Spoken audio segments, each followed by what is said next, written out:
All right, this is our first conversation on mastering the fingerboard of the bass, right?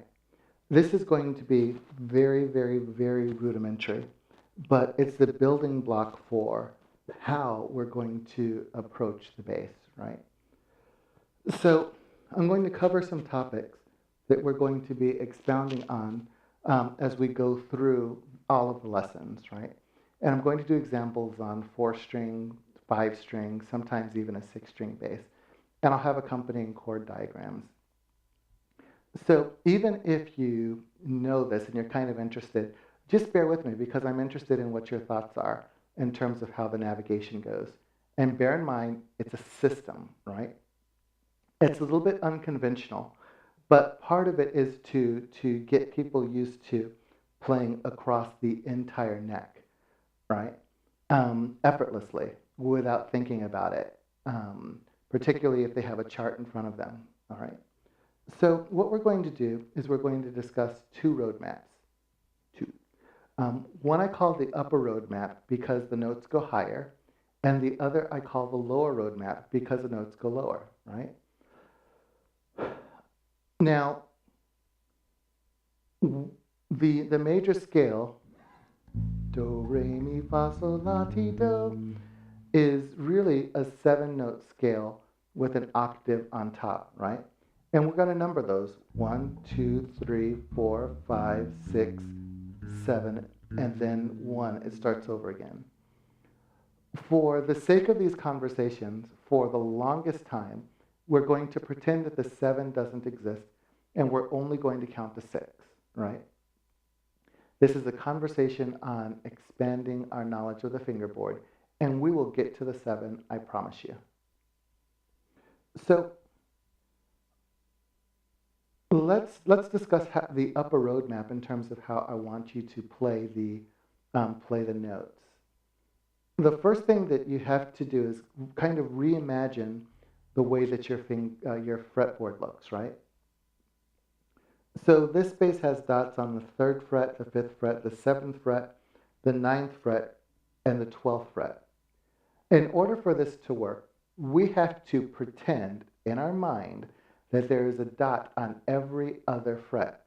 So we have to pretend that there's a dot on 1, a dot on 3, a dot on 5, a dot on 7, a dot on 9, and a dot on 11.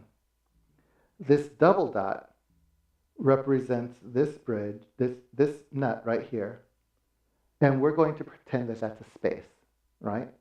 So it would be dot, dot, dot, dot, dot, dot, and space, space, space, space, space, space. Starting over again with dot, dot, dot, space, space, space. Here's why that's important. We're going to use the dots and we're going to use the spaces as landmarks to help us navigate up and down the neck seamlessly. So the first roadmap that we talked about is this thing called the upper roadmap where the notes go higher. We're going to start on D, which is the 5th fret of the A string, right? So we just play the dots. 1, 2, 3, right?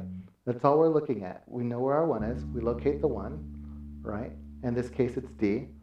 And we play the dots. 1, 2, 3. Then we move to the next highest string because this is the upper roadmap, and we repeat it and play the dots. 4, 5, 6. 1, 2, 3, 4, 5, 6. Upper roadmap, right? If we were to start this in B, which is a space, we play the spaces.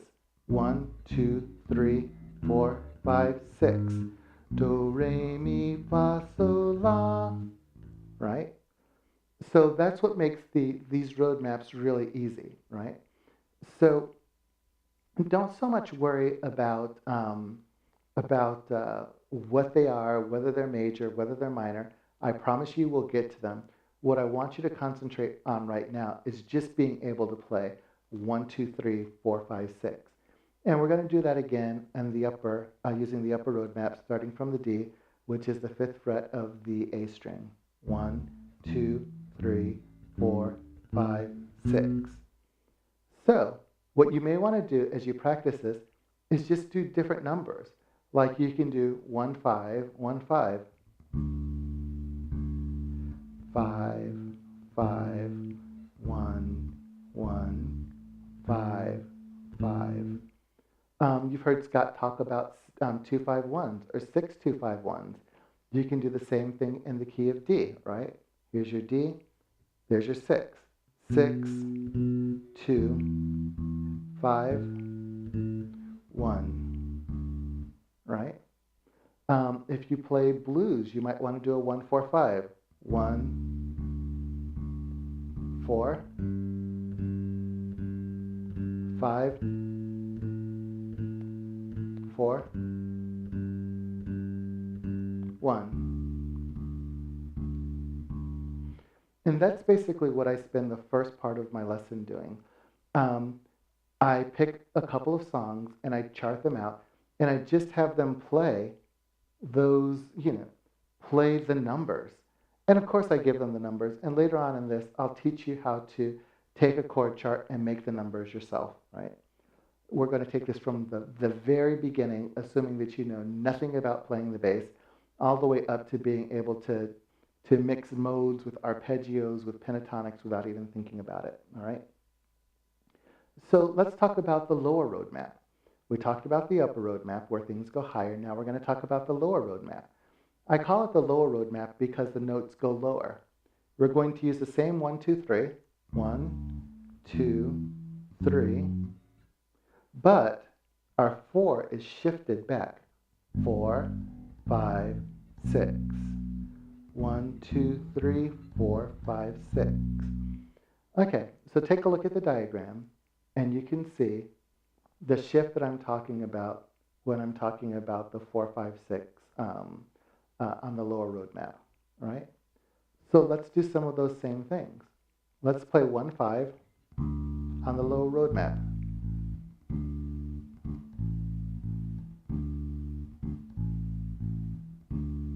Right? Let's play 1, 4, 5 on the lower road map. 1, 4, 5, 1. Let's play 6, 2, 5, 1 using the lower road map. There's your 1, there's your 5, there's your 6. 6, 2, 5, 1. And then you can practice mixing your upper and lower road map. So if we were going to take that same 6, 2, 5, 1 and play it using the upper and lower road map, it would sound like this. We'll start with the upper road map. 6, 2, 5, 1. Lower road map. 6, 2, 5, 1. Upper road map. 6, 2. Lower road map. 5, 1. So then you can start mixing your upper and lower road map. One of the things that we talked about previously was using dots and spaces. So let's take this whole thing and let's play it in C sharp, right? So these are spaces. 1, 2, 3, 4, 5, 6, and 1, 2, 3, 4, 5, 6, right? So 1, 2, 5, 1. Lower 6. 6, 2, 5, 1. Upper 6. 2, 5, 1, right? So now you kind of see how that works and how you can easily understand what you're doing just by knowing where your starting point is, the 1, and whether you're playing dots or spaces, and whether you're using the upper road map or the lower road map. Now I'm going to grab a 5-string, and we'll talk about how this all works on a 5-string. You'll find that it's remarkably the same. Okay, I have my handy dandy 5-string, right? And we're going to do the same thing. We're going to start on the D. which is the 5th fret of the A string, and we're going to play the dots. 1, 2, 3, 4, 5, 6, right? And you can do the lower road map. 1, 2, 3, 4, 5, 6. Now you've got this B string. What happens on the B string, right? Well, let's think about this logically. In our upper road map, we have this 1, and the 4 is right underneath it. So anytime that there's a 4, you know the string above it is going to be a 1 on the same fret. Just like you know that if you have this 4 here, your 1 is going to be there because of the way that the road maps are laid out. The road maps just shift. So if we were to do a lower road map, 1, 2, 3, 4, 5, 6, we know where this 4 is. There must be a 1 there. And because it's all sequential, 1, 2, 3, 4, 5, 6. 1, 2, 3, 4, 5, 6. 1, 2, 3. Right? Now you're beginning to see how you have this block here of 1, 2, 3, 4, 5, 6. This block here of 1, 2, 3, 4, 5, 6. And if we had a 6 string, it would start all over there. It's the same pattern, but it's sliding. So let's take that 6, 2, 5, 1, and let's play it from the upper road map to the lower road map to the super low road map, right? So there's our 1, there's our 6. 6, 2, 5, 1. Lower road map. 6, 2, 5, 1. 6, 2, 5, 1. 6, 2, 5, 1. 6, 2, 5, 1. 6, 2, 5, 1. Right? So really spend some time looking at, write them out, and then work through them very slowly on your bass, and just work through shifting them across the string if you're a 5-string player. Now let me grab a 6 string and we'll show you that the pattern continues. Okay, so here I have my 6 string, and we're going to do the same thing. We're going to start on our D, right? And we're going to play the dots, and we're going to use the upper road map. 1, 2, 3, 4, 5, 6, right? So, as we discussed before, in your lower road map, you have 1, 2, 3, 4, 5, 6. So if your 1 is here, you've got a 6 there, right? 5, 4, because we're just playing dots. So let's extend this to the super high. 1, 2, 3, 4, 5, 6.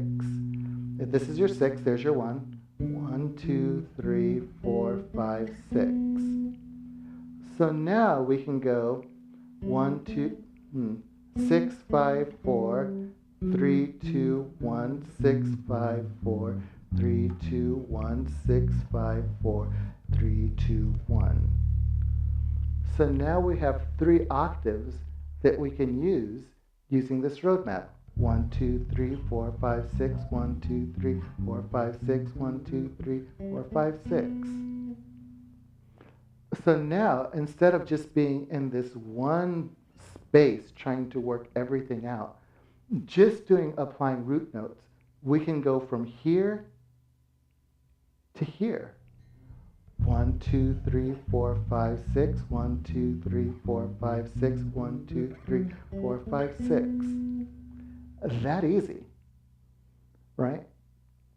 So work on that if you're a 4-string player, a 5-string player, or a 6-string player, right? And and just work on playing the dots or playing the spaces. Again, if we wanted to do this from a C sharp, um, we'd be playing spaces. 1, 2, 3, 4, 5, 6. 1, 2, 3, 4, 5, 6. 1, 2, 3, 4, 5, 6. Right? So work on that on your 4 string, your 5 string, your 6 string, or all of the above. And reference the chord diagrams and really take your time. What we're going to do next week is we're going to work through all of the patterns for 1/4, right? And every week we're going to add another scale degree to that. So we'll go 1/4. Then we'll go through the roadmaps for 1/6/4, right? And then we'll add the 5 to that. Then we'll add the 3. Then we'll add the 2.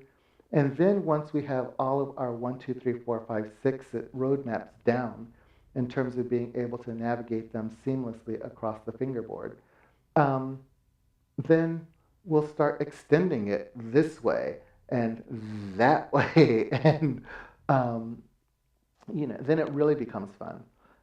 Then from there, we'll move into triads and chord tones and arpeggios, into the modes, showing you how to play all of the modes in one position or how you can extend them. We'll talk about how pentatonics can be major and minor.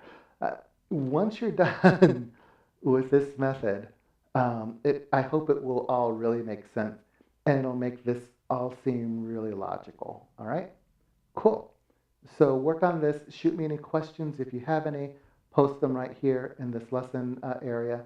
And next week we'll go over the 1/4 roadmap. Good luck.